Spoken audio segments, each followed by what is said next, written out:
bagaimana metode Nabi asalibun nabawi fi mu'alijatil mushkilati jauziyah. Bagaimana metode Nabi sallallahu alaihi wasallam dalam menterapi problem-problem dalam rumah tangga beliau. Ini kalau terjadi pertengkaran, terjadi perselisihan dengan istri, bagaimana cara Nabi untuk mencari solusinya? Yang pertama, uslubul ibtisama wad-di'abah. Yang pertama metodenya adalah dengan cukup kalau istri ngomel-ngomel cukup senyum saja. Ya. Jadi kalau istri kita marah, sudahlah. Ya. Kasih senyuman, sudah akan reda sendiri. Karena biasanya istri kita marah, kita ladeni juga marah.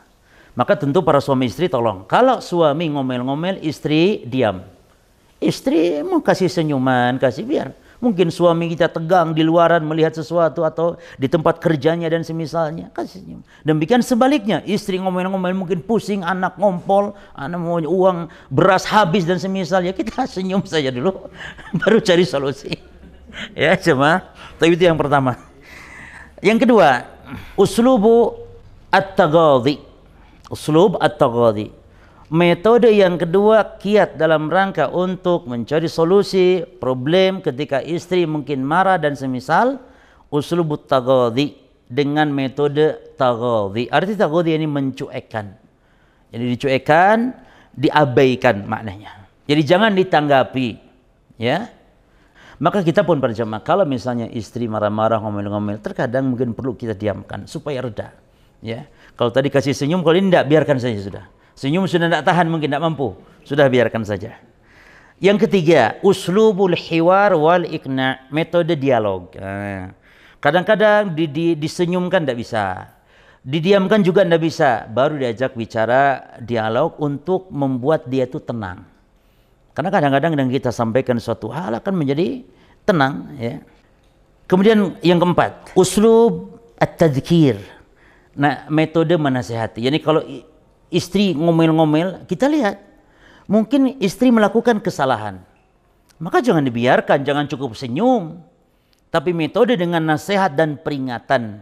Ya, uslub al-'idhah wat tadhkir. Pernah suatu hari Aisyah radhiyallahu anha berbicara keterlaluan. Ya, jadi Nabi merasa keterlaluan sehingga Nabi perlu untuk mengingatkan Aisyah radhiyallahu anha. Dan kita pun demikian, kalau istri berbuat salah, jangan dengan metode-metode tadi saja. Jangan cukup senyum saja, cukup biarkan, abaikan, cuek. Bukan. Jangan juga hanya diajak dialog, tidak. Dan kita harus memberikan nasihat dengan keras bila perlu. Nabi tidak hanya senyum, tidak hanya diam. Kapan Nabi pun menyampaikan ujangan dan nasihatnya. Ya. Bahkan pernah suatu kali juga metode Nabi yang kelima, uslub al-atab. Metode dengan metode teguran, ya, ditegur dengan keras. Nah, terakhir, uslubul qada al-adl, yakni menghukum dengan adil, ya. Kalau istri berbuat kesalahan, menghukumi dengan adil. Taib, ya. Ini mungkin di antara poin penting berkaitan bagaimana metode Nabi ketika menghadapi istrinya yang ada problem atau sedang mengalami problema. Taib, demikian. Dan mungkin akan kita lanjutkan pada kesempatan yang lain. Wallahu ta'ala alam. Wa sallallahu ala nabiyina Muhammad wa ala alihi wa sahbihi wa sallam ajma'in.